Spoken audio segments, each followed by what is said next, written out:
Hello everyone, welcome back to the Christ MotoGP Podcast. And how does it feel? There's no racing on for the next while, and we're here to fill time about, we'll talk about a little bit of everything over the winter. Just a little preview. We'll talk about how Aprilia are going to get on. Can Ducati sustain this dominance of MotoGP? About the Japanese manufacturers. But this week, we thought we'd talk about Marc Marquez, of course. He has moved into the factory team at Ducati, and will we see a return of the old ruthless, relentless Marquez who was at Repsol Honda all those years, or has his mentality really changed after what he has experienced in the past 4 years with injury and the comebacks? Has it really changed him as a rider? Joining me, Jordan Morland as ever, is Pete McLaren and Lewis Duncan. Before we talk about Marquez, chaps, the new MotoGP logo has been unveiled, the new brand identity. Lewis, what's your take on it? I actually don't mind it. I think it's modern, and when you see the old logo compared to the new one, for about 10 minutes you realise how actually old the old logo looks, because that new one has that modern sort of simplistic design. Yeah, I mean, I remember the Tuesday morning at the test in Barcelona, they were playing the kind of the TV intro stinger with the new graphics over top of it, and I remember looking at that and just thinking, oh, that kind of just looks, I like it's always been there. I don't really care. I like the old logo, but I don't have any strong opinions about it one way or the other. I find minimalism to be a bit boring, but ultimately, it's a logo. People are getting really bent out of shape about it, and oh, it's this and it's that. And I even saw some absolutely mental people on Twitter go, no, it's because of the woke. And it's like, okay, I mean, it's a logo, it's some writing, it really doesn't matter. Ultimately, it's so long as the product on track is good, the logo, frankly, the logo could have been a bike with some flames drawn around it, some rainbows or something. It doesn't matter as long as the racing's good. The things people get upset about, it's absolutely wild. Yeah, you always see it, Pete, don't you? If commentator changes, for example, people are like, oh, this new commentator is brutal, and then they bring in someone new, and it's like, well, they're no different really. It's like people get used to things very quickly, and I think the logo will be the same. But how do you think it comes across? It comes across very sort of, it's trying to target a new audience, I think, because it looks very sort of that F1 style, sort of minimal, just social media friendly, I think it looks, compared to the old one, for example.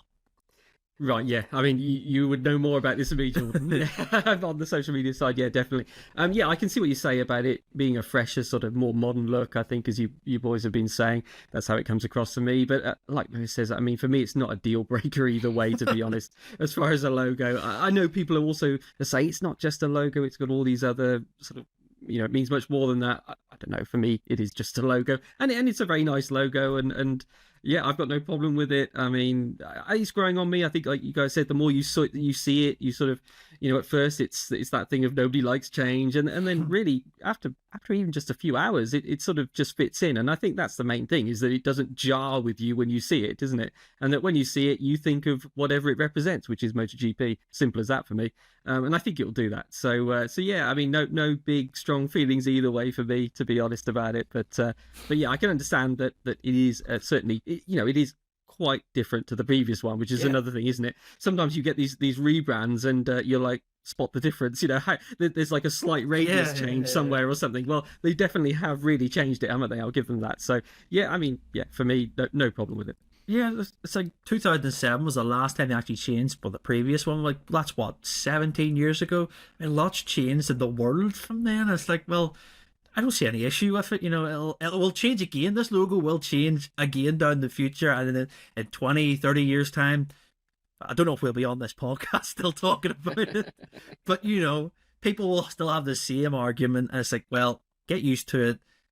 It's a brand. It's more about, I think it's more a Dorna thing of how they want to portray themselves, how they communicate across to the new world of media and stuff. I think that is more for them. For us, it's not going to change the racing. Just let you in a little secret for all our listeners. The race is not going to change because of a logo. So I don't mind it.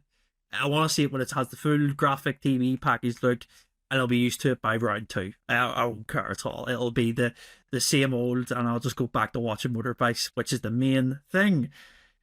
Marquez has something new as well, folks. He's moved into Ducati, and we kind of touched on it mainly throughout the second half of the year about has his approach changed? Has his injuries limited his ability now? He's not the same as he used to be, but the 2024 season for him, when you look at it on paper, his results were magnificent in terms of getting the most out of his package, and that's what he was always good at Honda. Maybe so red and round issues, but he extracted everything from this GP23.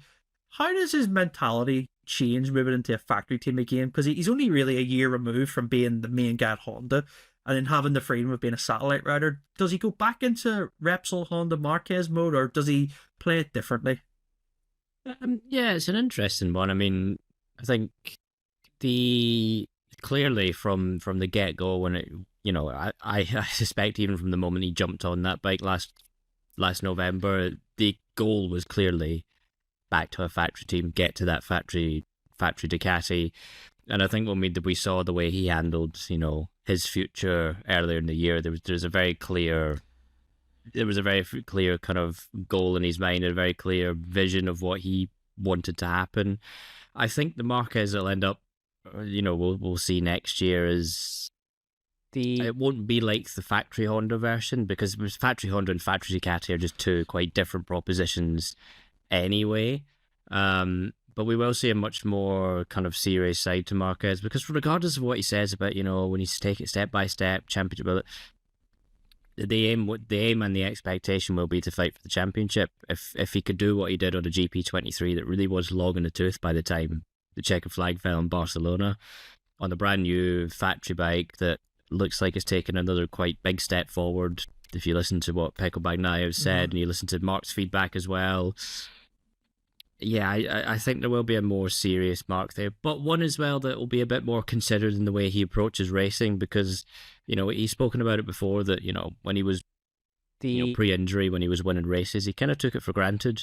Now he's gone through what he's gone. Every win does mean a little bit more now, and I think that's something that will come into him with the factory move. Will be very much that every good result is a big day. It's not so much next step to the championship. It's a big day in its own right, and I think keeping that kind of side of things and holding on to that enjoyment of racing, which he very much clearly had at Gresini, will be something they'll do at the factory team, and it'll only just elevate him, I think, to do that, to continue to do that, to be the guy fighting at the front consistently again. I think there'll be a bigger enjoyment for him from that, and I think that in turn makes him more dangerous, because as you guys will remember, the one thing that Marc has always talked about, you even in the Honda days, is like, you look at the way he trains. He's always training on motorbikes. He goes racing. That family atmosphere he used to have at Honda, which carried on to Gresini.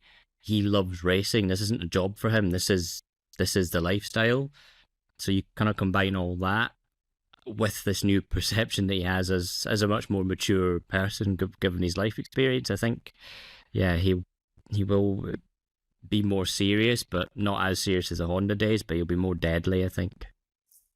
It's a really good point. The combined experience of having that atmosphere, like you say, he loves racing, and the people, like you say, around him, the atmosphere he builds, they almost buy into it with him.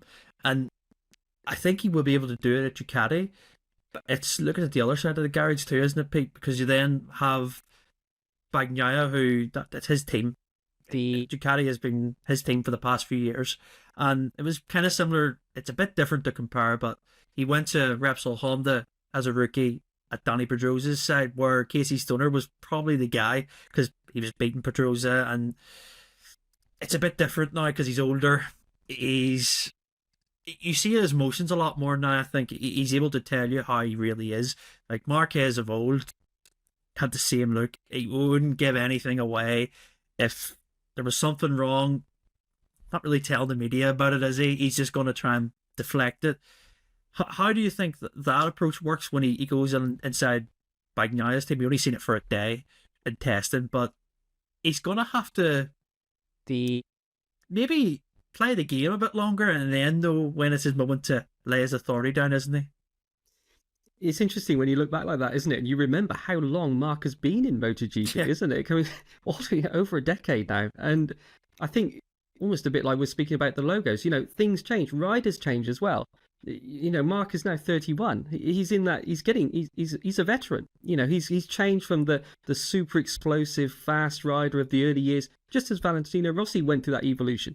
He had that bad injury, but let's face it, if you race in MotoGP for that long, you're going to get injured at some stage. So it was always going to happen at some stage. And this evolution where the experience replaces the speed, we saw it with Rossi. You can still fight for, Rossi came very close in 2015. And that's where Marc is in his career, I think. Yeah. And we saw that this year where, as you say, he wasn't going all out. He was finishing a lot of races, a lot more races. He had a lot of accidents, but they were in practice. He brought the bike home most times in the races, and as you say, was head and shoulders clear of the other guys on the same bike. And I think that's what we're seeing. We're seeing that evolution of Marc as a rider. And it's interesting that he's now in the same way that Rossi did. His great rival also went in his early days. We forget how fast Rossi was and those advantages he had over the others. That race where he had the Phillip Island, where he had the penalty and needed to win by whatever it was 10 seconds, and so he upped his pace and did. And yet, of course, by the end of his career, he was winning more on experience, making less mistakes. And is that what we're going to see, coming back to your question, from Marc against Bagnaia? Does he go into this year, next year, I should say, looking to be solid, bring the bike home, and wait to see if Bagnaia makes mistakes again? Or does he go all out, fighting, trying to win the opening races and really stamp his authority on the team, on the championship right from the start? It's going to be interesting to see which way he goes with that. I think a lot will depend on testing, how strong he feels in testing, how comfortable he feels, whether he should basically strike straight away, or does he play the longer game, as we saw he is able to do now. And as I say, I think that's also coming down to the fact he's an older guy now. He's more mature. He's looking at the longer game more. Yeah, it's interesting because it's a good point. With the Rossi comparison is really accurate, I think, because it's Rossi kind of came back to Yamaha, Lewis, tail between the legs, kind of sorry I kind of left sort of thing, and rebuilt himself in that first 2 years really, in 13 and 14. Marquez it's different. He obviously had the big injury struggles and non-competitive Honda, having to leave his own environment that he'd built up, and successfully transferred it to Gresini as almost, I want to say it's like a tester period almost. He's kind of went, well, look, I've rebuilt it here. I could maybe do it somewhere else again in a factory. And Pete says Rossi in 15 came so close to winning the title purely on consistency. I think he had maybe one or two top outside of the podium, maybe only one or two were outside of that in that whole year. And you look at it, can Marquez do something similar next year, similar to what Martin has done? Not to forget, Martin and Marquez won the same amount of Grand Prix in 2024, 3 each.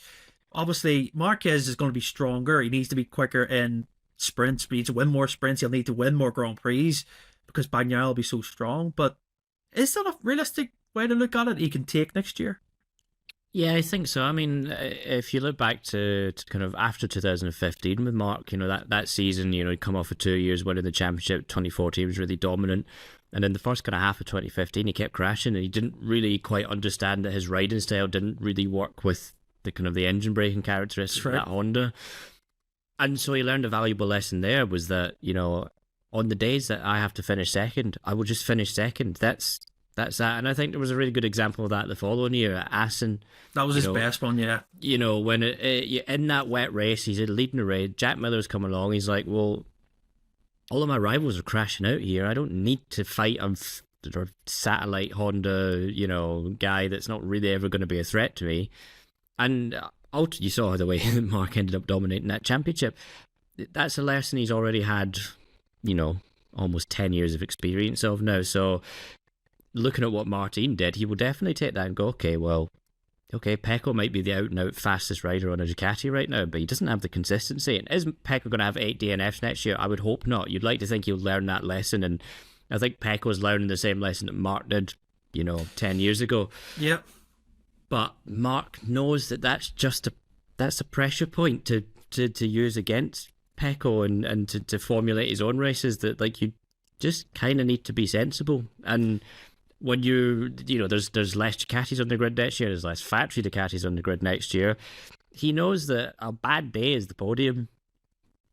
But yeah, it's a really good point, because as Ducati have got stronger in the factory side, the satellites aren't really gonna be a factor because you've got Dijon Antonio, who's also on the 25, but remember he's coming off injury coming into next year, so he'll be on the back foot and he'll take a while to catch up. So the factory team really do have everything laid out for them because they're the strongest they can be, and having the advantage of knowing that Martin's going to have to adapt to the Aprilia and might take him a bit longer.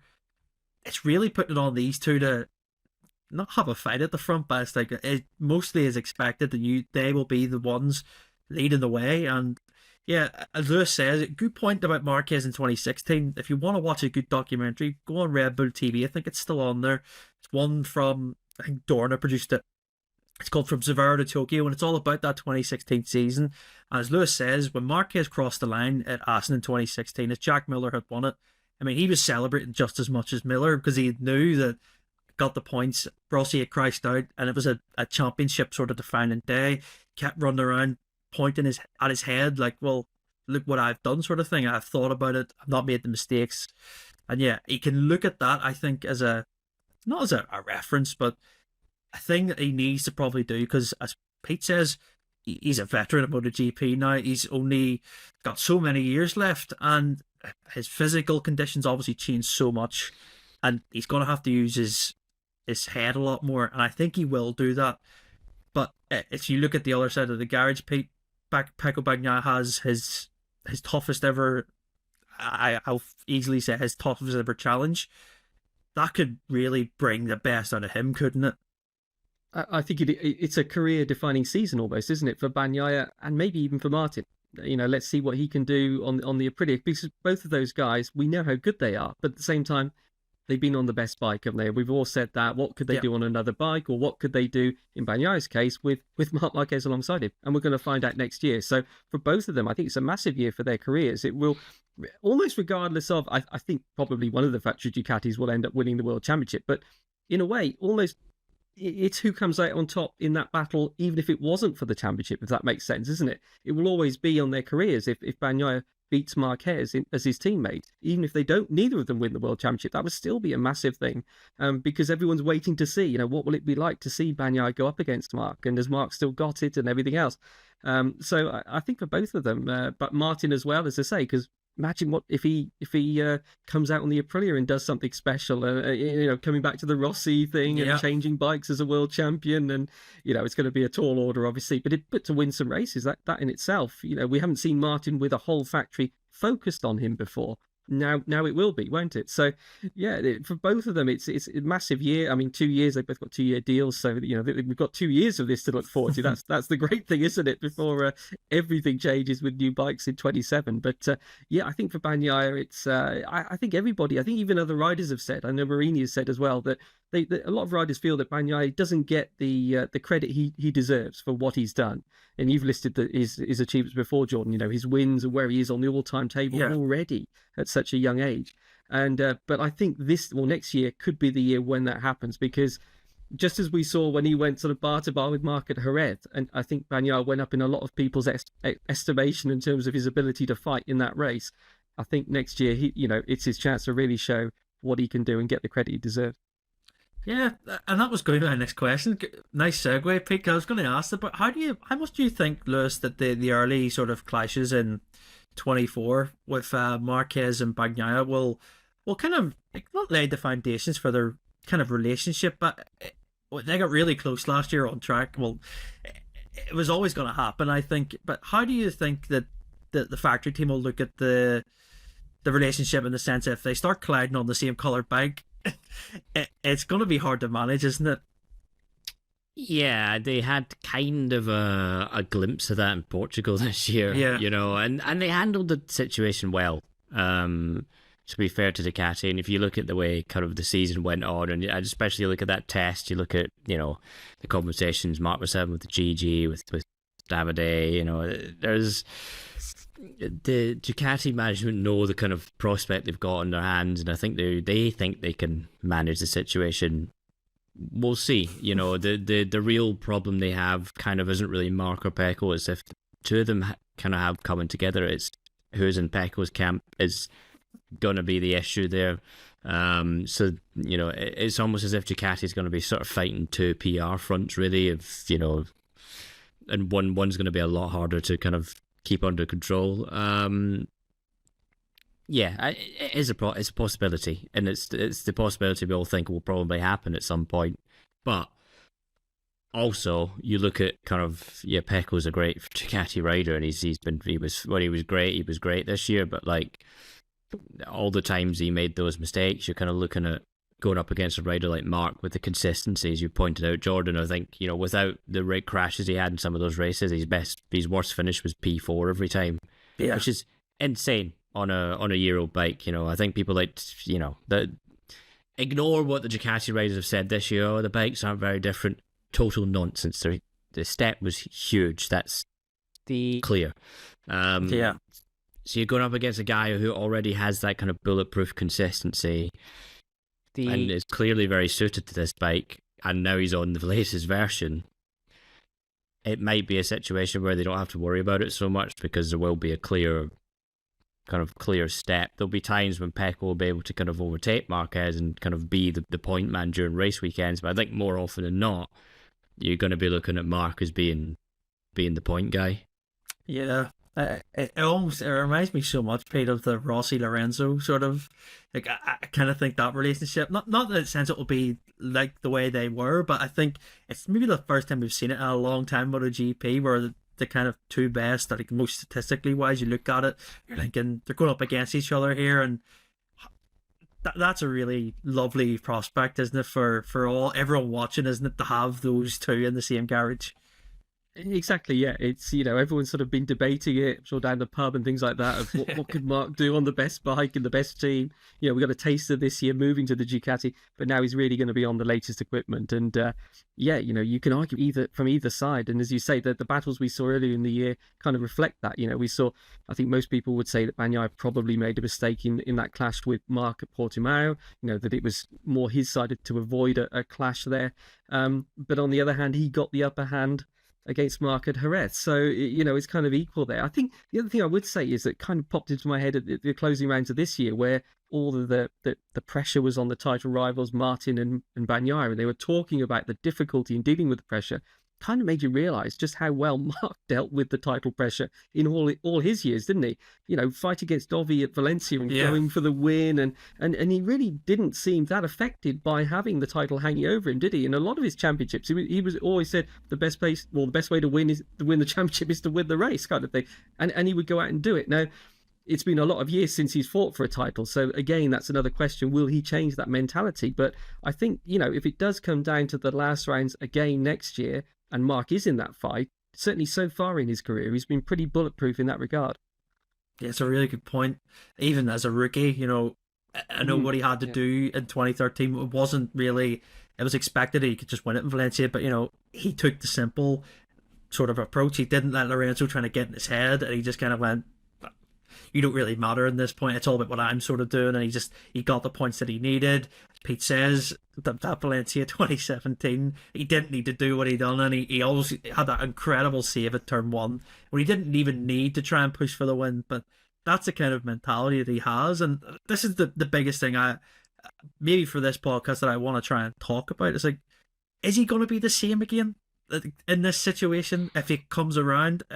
It's difficult to say, isn't it, Lewis? Because as I touched on at the start, so many things have happened since his last title win, and MotoGP's changed so much since then with the riders and just how everything is. It will be refreshing and interesting to see if he goes back to the old way or if it's this new reinvented Marquez. Yeah, I don't think he can go back to the old way. I just think with the, you know, there is obviously a physical limitation there with the arm. You know, he's spoken about it this year. He has to train kind of twice as hard at home. He has to, you know, he's at a point now in his career where he has to be kind of taking things just that little bit more seriously to keep himself on top. And he's prepared to do that, but obviously that does come with a shelf life. You know, he is only 31, but, you know, we have 40 plus races a season now with sprints. You know, we've got really quite packed calendars, long races, long weekends.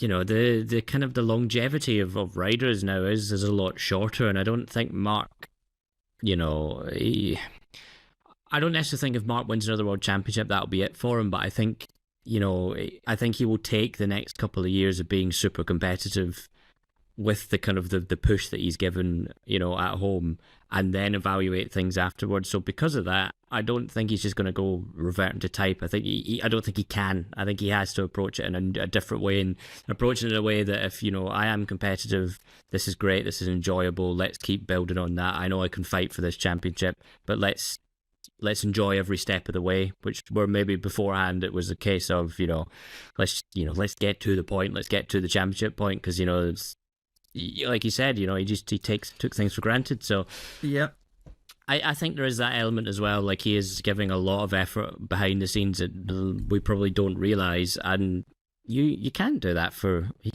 another 10 years. It's just not. It'll take a massive toll on his body, and it will just make him miserable at some point. As anyone knows, you get to if you in any walk of life, any job, if you're giving your 100% commitment and things are just getting harder and harder, there is only so much that you can take before you go, you know what, I've had enough of this, I'm going to move on. So I think the next year, he's going to take the next 2 years in a very different way, but the same ruthlessness will be there.